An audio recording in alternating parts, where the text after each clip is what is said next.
Bonjour, ici Emmanuel Marseille de la numérologie évolutive et aujourd'hui nous allons parler du chemin de vie 6. Donc si vous regardez cette vidéo, c'est que certainement en faisant les calculs de votre date de naissance, vous êtes tombé sur un chemin de vie 6, voilà, ou alors vous connaissez des personnes qui ont un chemin de vie 6 et vous avez envie de mieux les connaître, ce qui est très bien. Donc au niveau du calcul du chemin de vie, en fait, il y a deux méthodes classiques, hein. La première consiste à décomposer tous les nombres de votre date de naissance. Donc pour quelqu'un qui est né un 22 octobre, ben, c'est 2 plus 1 plus 0 plus l'année décomposée, ce qui nous donne un sous-nombre qui aboutit à 6. Deuxième méthode, on garde le jour et le mois en état et on décompose l'année. Donc dans ce cas-là, on garde, c'est le 22 plus 10 pour octobre, plus l'année décomposée. Ce qui nous donne un autre sous-nombre, mais on aboutit quand même au même nombre unitaire 6. Donc selon le moment où vous êtes né, donc si vous êtes né entre le 1er et le 9 et entre janvier et septembre, eh bien, vous n'aurez qu'un seul sous-nombre. Par contre, si vous êtes né entre le 10 et le 31, ou en octobre, novembre, décembre, eh bien, vous aurez deux sous-nombres qui préciseront votre chemin de vie. Le chemin de vie doit être compris, abordé en fait selon l'âge de la personne. Donc il faut savoir que la vie humaine se décompose en trois grandes périodes. La première, c'est de la naissance jusqu'à l'âge de 29-30 ans, c'est ce qu'on appelle l'évolution naturelle. Deuxième phase, de 30 à 60 ans, c'est le pèlerinage de votre vie, c'est le cœur de votre aventure, en fait c'est la période la plus importante de votre destinée. Et troisième phase, c'est le retour, c'est après 60 ans jusqu'à la mort, où là ben, l'individu est amené à partager le fruit de ses expériences et notamment de son intégration du chemin de vie. Tout dépend bien sûr de ce que vous avez fait entre 30 et 60 ans. Est-ce que vous avez vécu votre chemin de vie? Est-ce que vous l'avez compris, assimilé, voilà, développé de la bonne manière? Donc de là, eh bien, dans la troisième partie de vie, vous aurez plein de choses à partager ou pas tellement. Voilà, ça dépend. Dans la jeunesse, en fait, dans cette première partie de vie, entre la naissance et 29-30 ans, on va dire, le chemin de vie est vécu inconsciemment. Donc ça peut se traduire par des situations où l'enfant ou l'adolescent est poussé à s'intéresser à l'art, il a envie de pratiquer un instrument de musique, il a envie de colorier, tout ça. Enfin, il s'émerveille de la beauté de la nature, il aime bien regarder des images, tout ça. Donc il y a toute cette dimension de sensibilité euh, qui en fait prépare l'enfant à justement à développer un bon sentiment. Donc ça c'est on va dire un premier cas de figure. L'enfant de ce fait peut très bien être dans un environnement artistique, voilà, avec des parents un peu particuliers. Donc ça c'est un premier cas. Deuxième cas de figure, l'enfant peut naître dans un milieu familial très marqué, voilà, où voilà, il est chouchouté en quelque sorte. Euh, on prend soin de lui, voilà, on s'occupe de tout. Donc comme pour lui montrer qu'il faut apprendre à s'occuper des autres d'une certaine façon, il peut y avoir aussi le cas dans ces cas de figure que par exemple l'un des parents est malade, en tout cas il y a quelqu'un de malade qui est proche de l'enfant, ce qui fait que l'enfant va développer en lui de la compassion, un sens du service aussi, c'est-à-dire qu'il va se soucier de cette personne malade. Donc tout ça va être profitable à l'épanouissement de son chemin de vie 6. Autre chose, bien sûr, comme le 6 est relié à l'amour, eh bien l'importance des relations amoureuses ou en tout cas des flirts, tout ça, c'est vital pendant, on va dire, l'adolescence, tout ça, pour la personne qui a un chemin de vie 6, avec ce besoin de plaire, d'être entouré de belles personnes, d'avoir des belles amitiés, enfin oui, avec de la complicité, avec ouais, on se raconte les petits secrets, tout ça. Il y a voilà, cette notion d'intimité, de complicité qui est très présente, qui peut être aussi très présente dans cette première partie de vie. Parfois, des fois, l'enfant il n'est pas tellement sentimental à la base, donc les parents pourraient aussi pousser l'enfant à faire des activités collectives comme des sports d'équipe pour l'habituer justement à tenir compte des autres et à ne pas faire bande à part. Voilà. Donc il peut y avoir des choses comme ça. Les parents peuvent aussi pousser leur enfant à faire des activités artistiques ou musicales pour là encore l'aider à développer sa sensibilité. Donc il y a plein de cas de figure, mais globalement, dans cette première partie de vie, l'enfant doit justement apprendre à ressentir qu'il a des émotions, des sentiments, etc. Donc ça se fait de différentes manières. Maintenant, si on essaie de définir un petit peu le type de destinée relié au chemin de vie 6, on va dire qu'il y a comme ouais, presque trois niveaux possibles. Le premier, c'est le niveau, on va dire, familial, avec l'importance de développer des belles relations, donc certainement de se marier, d'avoir des enfants. Il y a un côté comme ça de ouais, développer son amour, le fait de prendre soin des autres. Tout ça, c'est vraiment très parlant, en fait, hein, pour un chemin de vie 6. Donc, ce qui fait que par rapport à ce type de destinée, on va dire que ça peut être vu comme une très grande balade en vélo, comme si on allait traverser un peu la France en famille, en vélo, voilà. Et donc, ben, on s'arrête pour dire bonjour à des gens de la famille, on s'arrête pour aller voir une exposition artistique, on s'arrête pour visiter un monastère, on s'arrête pour faire un stage de bien-être. Vous voyez, il y a un tas d'activités comme ça qui sont enrichissantes en fait et qui favorisent en fait un bon épanouissement au sein des relations qui sont jugées importantes pour la personne qui a un chemin de vie 6. Donc ça, c'est on va dire le premier cas de figure de type de destinée.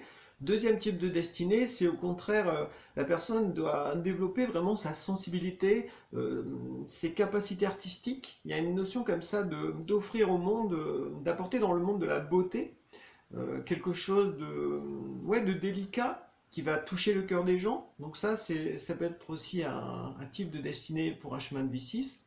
Et troisième type de destinée pour le chemin de vie 6, c'est la notion de service. Se mettre au service d'une grande cause. Ça peut être une cause humanitaire, ça peut être une cause spirituelle, une cause philosophique, une cause universelle. Bref, il y a une sorte d'engagement sérieux sur du long terme, avec justement le fait d'assumer certaines responsabilités. Donc ça, c'est vraiment le type de destinée, on va dire d'un 6, oui, qui se soucie plutôt, on va dire, de l'humanité. Enfin, ça sort du cadre familial, même si cette personne peut aussi, bien sûr, bâtir une famille, hein, se marier, avoir des enfants, mais il y aura cette aspiration à élargir son horizon pour se mettre au fond au service de la collectivité humaine, d'une manière ou d'une autre. Donc ça, c'est le troisième type de destinée pour un chemin de vie 6. Maintenant, si on pense à quelqu'un qui est rentré, donc c'est certainement votre cas, si vous regardez cette vidéo, si vous êtes entre 30 et 60 ans, eh bien là, la phase de l'évolution naturelle est terminée, et vous êtes rentré dans le cœur de votre destinée, hein, c'est le cœur de votre aventure.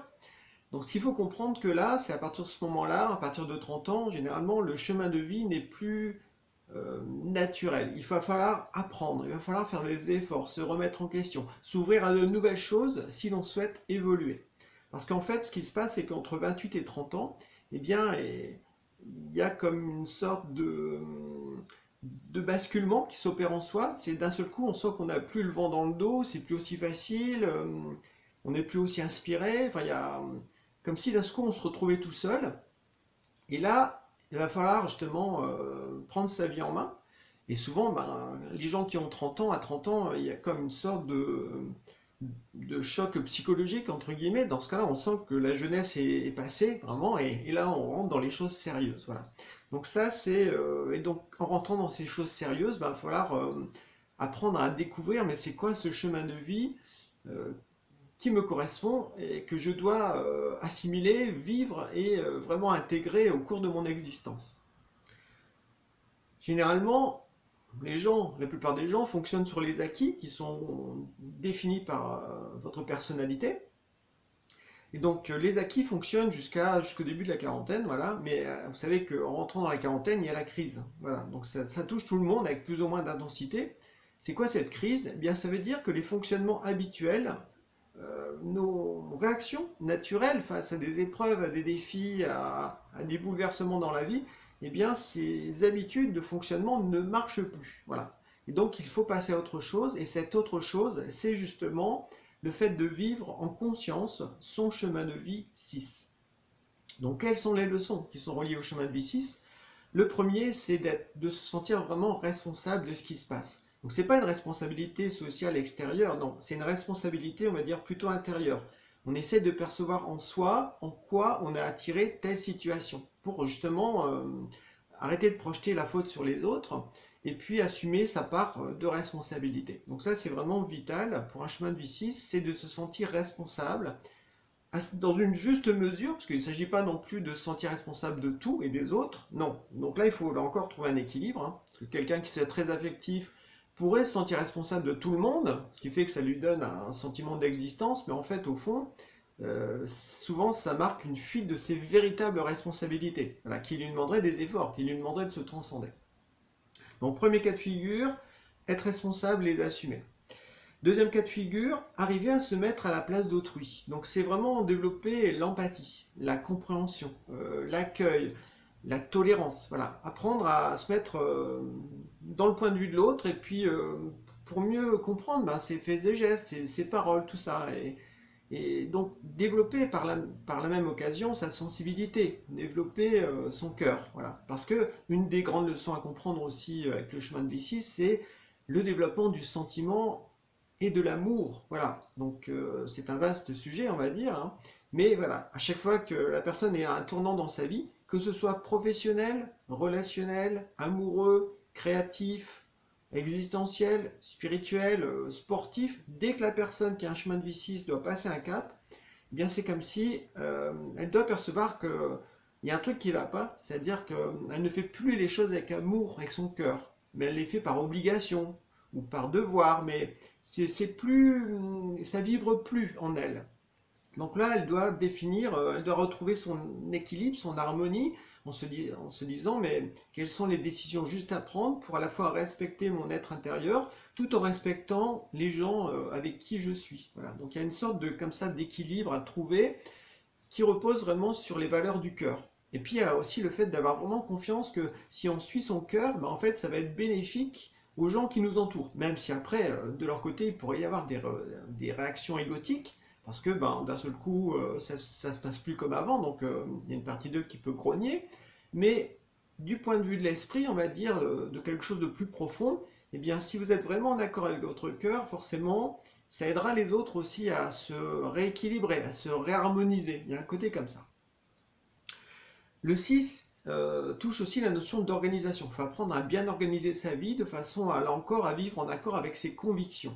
Donc c'est généralement quand on a un chemin de vie 6, les différents domaines de l'existence, hein, la vie quotidienne, le travail, les relations importantes, notre part de créativité, notre part d'activité sportive ou artistique ou notre pratique spirituelle. Voilà, il faut apprendre comme ça à bien tout assembler de façon à ce que ça fasse un puzzle harmonieux et que vous arrivez comme ça à être dans le courant de la vie, voilà, à être dans une certaine souplesse, c'est-à-dire ne pas être trop rigide, mais il y a en même temps il y a une structure quand même à mettre en place. Donc voilà, c'est de la rondeur, hein. Le 6 est beaucoup relié à la rondeur, donc il faut éviter d'être trop anguleux, donc d'être trop brusque en fait dans son changement, dans ses changements d'activité, ou au niveau des relations que l'on a, de passer d'un coup d'un sujet à un autre, brutalement. Sans ça, sans quelque sorte, voilà, c'est pas profitable ça au chemin de vie 6. De apprendre justement à être fluide, hein, voilà. Ouais, c'est comme un cours d'eau, quoi. C'est pas, ça fait pas un truc à angle droit. Donc c'est vraiment, voilà, on suit un fil de pensée, un fil de sentiment, et puis voilà, on progresse dans cette direction de cette façon-là. Le 6 est beaucoup relié à la compassion, au service, à l'humanité d'une certaine façon. C'est-à-dire que quand on a un chemin de vie 6, on doit apprendre à placer l'être humain en premier et non pas l'argent ou les contingences matérielles ou les biens immobiliers, etc. Non, c'est l'être humain qui doit venir en premier. Voilà. C'est lui qui est en tête d'affiche et non pas l'argent, non pas l'économie, non pas on va dire la place sociale brillante, voilà, mais qui est égotique en fond extérieur. Donc il est vraiment le fait de placer l'être humain en premier. Voilà. Donc ça c'est important. Oui, en fait, le 6 est beaucoup relié aussi au fait de développer des qualités féminines, comme la douceur, l'accueil d'autrui, le sens du sacré, euh, le fait de prendre soin de ce qui est important. Vous voyez, il y a voilà, une notion comme ça d'une sorte de maternité en quelque sorte, pas en étouffant, je veux dire, les autres, hein, entendons-nous bien, mais voilà, en prenant soin, comme une mère qui prend soin de son bébé, voilà. Eh bien, le bébé, bien sûr, ça peut être un projet, ça peut être une activité, etc. Donc, il y a vraiment cette notion de développer en soi un côté maternel juste, voilà, pour justement permettre à ce qui est important dans notre vie de se développer correctement et sur du long terme. Quand on a un chemin de vie 6, on doit aussi, comme les nombres se suivent, 1, 2, 3, 4, 5, 6, 7, 8, 9, on doit aussi se débarrasser de certaines énergies négatives reliées au 5, au nombre précédent. Donc quels sont les travers du 5 qui pourraient gêner justement le chemin de vie 6? Eh bien c'est la notion d'individualisme, c'est la notion d'agressivité, de colère, enfin, côté impulsif, voilà, chaotique. Il y a un côté comme ça, où une fausse liberté, on se permet tout sous prétexte d'être libre, mais en fait on ne se soucie pas du tout des conséquences, on ne veut pas du tout être responsable. Donc, il peut y avoir des choses comme ça. Il y a aussi avec le 5 une sorte d'impatience ou d'irritabilité face à une situation qui ne nous plaît pas. Tout de suite, on peut sortir les griffes en quelque sorte. Voilà. Donc tout ça, ça peut bloquer en fait le bon développement du chemin de vie 6, qui lui justement doit apprendre à faire preuve d'empathie, de compassion, à se mettre à la place des autres, etc. Donc il prend aussi son temps. Le 6 apprendre à vivre en accord avec son cœur, donc à son propre rythme et non pas de façon saccadée en quelque sorte. Vous voyez, il y a vraiment cette notion comme ça de féminin, de rondeur, je ne peux pas dire ça autrement, qui est vital de développer quand on a un chemin de vie 6.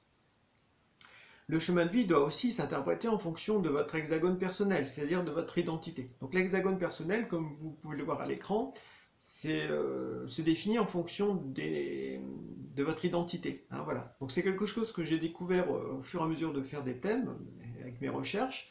Donc c'est comme une structure psychologique que vous avez en vous qui montre vos grands piliers de fonctionnement. Et donc le chemin de vie s'interprète forcément en fonction de votre identité, de votre personnalité.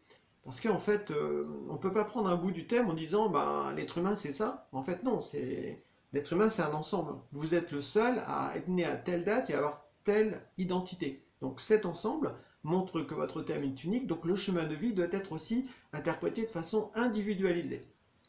Donc par rapport à l'hexagone, on va dire qu'on pourrait avoir comme deux cas de figure majeurs pour quelqu'un qui a un chemin de vie 6. Le premier cas, c'est quelqu'un qui est déjà très sentimental, très affectif, très familial, enfin voilà, qui a toujours besoin de s'entourer des gens, qui a envie de rendre service à tout le monde, enfin bref, il y a... voilà, la personne est très émotive, voilà. Donc quand cette personne a un chemin de vie 6, il ne s'agit pas, on va dire, d'en rajouter une couche dans cette direction-là. Là, le 6, ça va correspondre plutôt au fait de vivre vraiment en accord avec son cœur, avec ses convictions, et non plus de chercher à faire plaisir pour être aimé. Donc ça veut dire que l'amour doit être ressenti en soi, de façon à petit créer vis-à-vis d'autrui une sorte de détachement, on va dire, ou de distance, de façon à ne plus dépendre de leurs regards, de leurs remarques, de leurs attentes. Voilà. Qu'il faut trouver justement comme ça un juste équilibre, une bonne harmonie au sein des relations. Ce qui peut aider ça, c'est de cultiver le principe du miroir. Parce que le 2 et le 6, c'est les deux nombres qui invitent à faire preuve de miroir, à utiliser le miroir. Le miroir, c'est quoi? Bien, c'est quand il y a quelque chose qui vous touche extérieurement, que ce soit agréable ou désagréable, ça signifie qu'il y a en vous quelque chose qui fait écho à cette situation extérieure. Donc il faut le mettre en lumière. Donc quand on fait le miroir, c'est comme si plutôt que si on fait la référence avec le théâtre, plutôt que de rester sur scène, de jouer le rôle où voilà, on est brassé, c'est comme si on sortait de la scène et on venait à côté du réalisateur et on observait la scène de l'extérieur. Voilà. Donc le principe du miroir, c'est ça. Il faut apprendre comme ça à se détacher des situations que l'on rencontre, comme si on s'observait un petit peu comme un étranger, une étrangère. Donc c'est pas évident, hein, mais quand on a un chemin de vie 6, on doit apprendre comme ça aussi à prendre du recul pour justement analyser les situations relationnelles surtout, hein, avec justesse, voilà, sans parti pris, sans sympathie ou antipathie. Mais vraiment comme s'il fallait passer plutôt au stade mental, voir les choses avec discernement, voilà, et de façon à bien apprécier chaque chose. Donc ça, c'est le premier cas de figure. Pour quelqu'un qui est très affectif, eh bien, on va dire apprendre à écouter son cœur, non plus à faire plaisir, et cultiver le principe du miroir. Le principe du miroir, on va dire, c'est valable pour tous ceux qui ont un chemin de vie 6. Deuxième cas de figure au niveau de la personnalité, L'individu qui a un chemin de vie 6 est plutôt très masculin, très indépendant, très volontaire, très mental. Donc là, le chemin de vie 6 l'invite vraiment à développer son sentiment, à être à l'écoute de ses émotions, voilà, de ses ressentis, à développer son féminin. Voilà. Donc il y a toute une sorte de basculement à faire, parce que sinon, les excès de masculin, bah, comme je le disais tout à l'heure, c'est quelque chose d'impulsif, d'anguleux. Et là, il doit apprendre, cette personne doit apprendre à mettre de la rondeur dans sa vie. Voilà. Et il y a vraiment cette notion d'arrondir les angles, hein. C'est une expression qui va vraiment bien avec le chemin de vie 6. Quand on a un chemin de vie 6, comme ce n'est pas naturel, forcément on va osciller entre des excès et puis des manques reliés au 6, jusqu'à temps qu'on trouve en fait au fond le bon équilibre.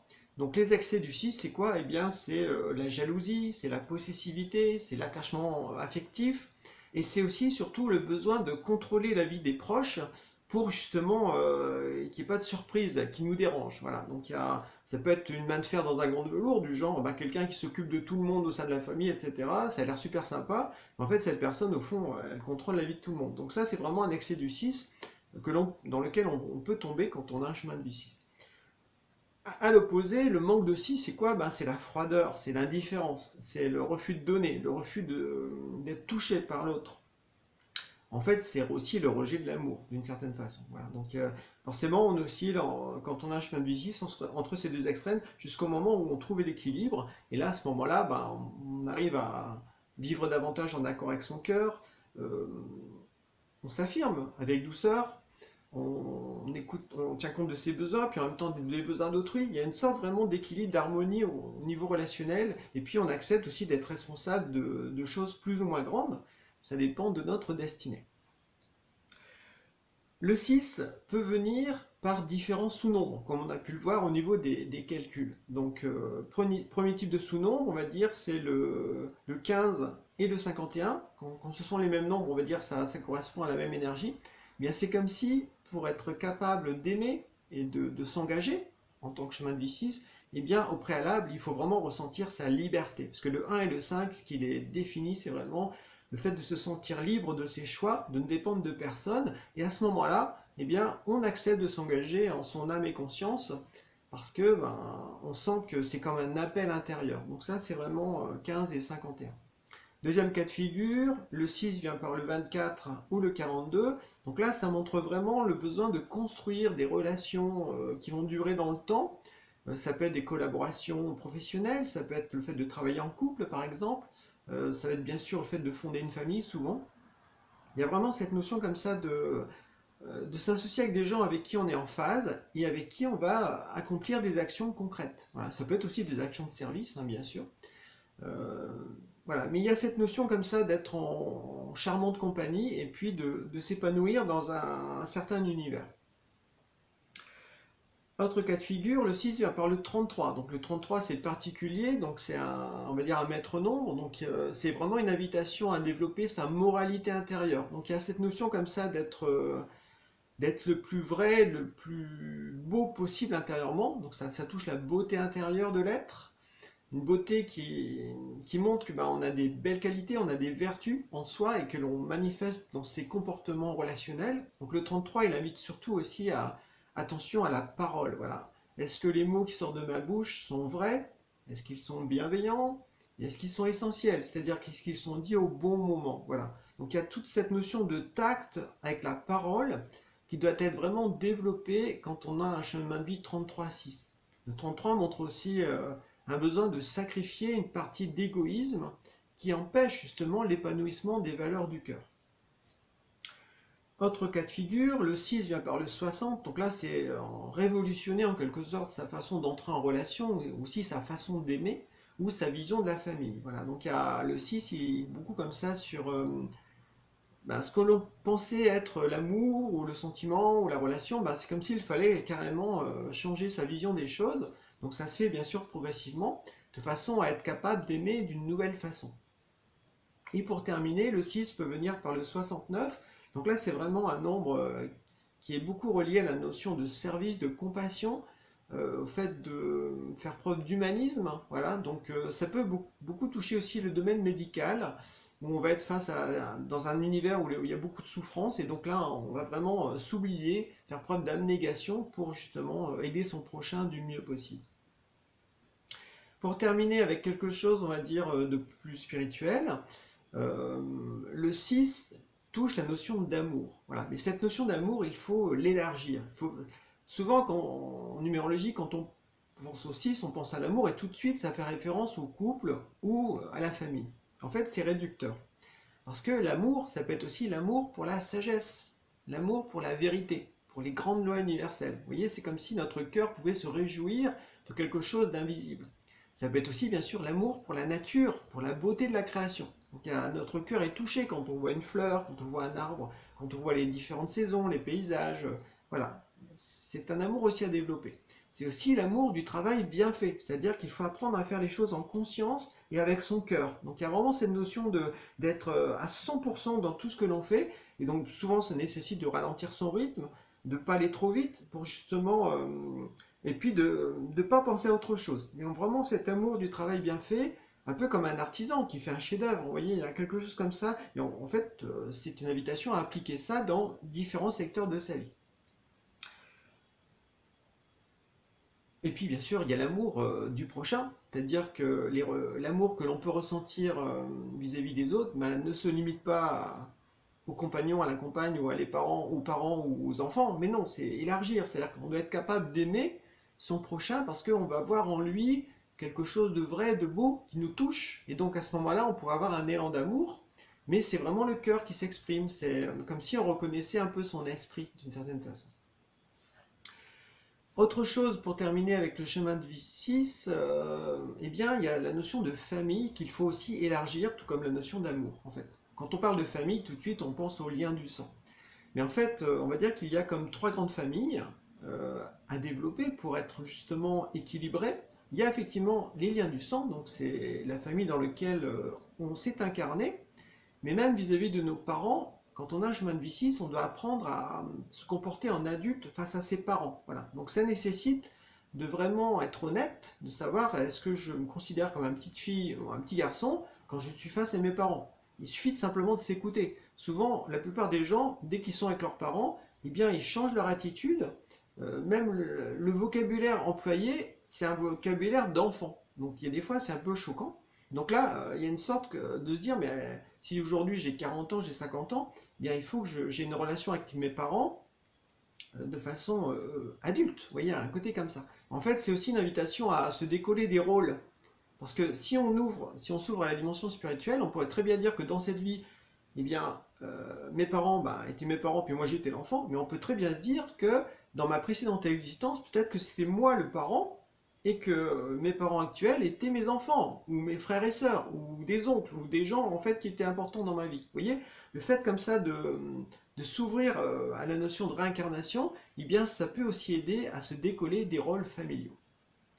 Deuxième type de famille, c'est la famille psychologique. C'est celle que vous créez, celle que l'on se crée en fonction de ce que l'on aime. Donc on va être avec des gens avec qui on s'entend bien. Voilà. Donc ça, c'est aussi le compagnon dedans, ou les enfants que l'on peut avoir avec ce compagnon ou sa compagne. Eh bien là, ça fait partie de notre famille psychologique. C'est quelque chose que l'on crée soi-même. Voilà. Parce que ce sont des amis qui vont faire partie de ce cercle psychologique. Et troisième type de famille, c'est la famille, on va dire, spirituelle ou philosophique. En fait, ce sont des gens qui ont les mêmes idées que nous, en tout cas des mêmes aspirations, des mêmes idéaux. Et en fait, on se retrouve justement dans quelque chose de plus grand, qui sort justement de l'aspect famille classique, relationnel. Et avec ces gens-là, on a envie de faire un bout de chemin ensemble parce que on a envie de manifester un même idéal sur Terre ou se mettre au service de l'humanité d'une même façon. Donc à ce moment-là, c'est la famille spirituelle ou psychologique, ou philosophique, enfin, excusez-moi, la famille spirituelle ou philosophique, hein, une philosophie de vie en fait, qui nous pousse justement à côtoyer certaines personnes avec qui on va faire des actions, mais avec qui au niveau de la personnalité, on ne s'entendrait pas forcément. Voilà, donc c'est vraiment autre chose. On passe dans une autre dimension. Donc voilà ce que j'avais à vous raconter sur le chemin du cycle. J'espère que ça vous a parlé, que ça vous apporte des pistes de réflexion. D'ici là, je vous souhaite une bonne journée et au plaisir pour une nouvelle vidéo. Au revoir.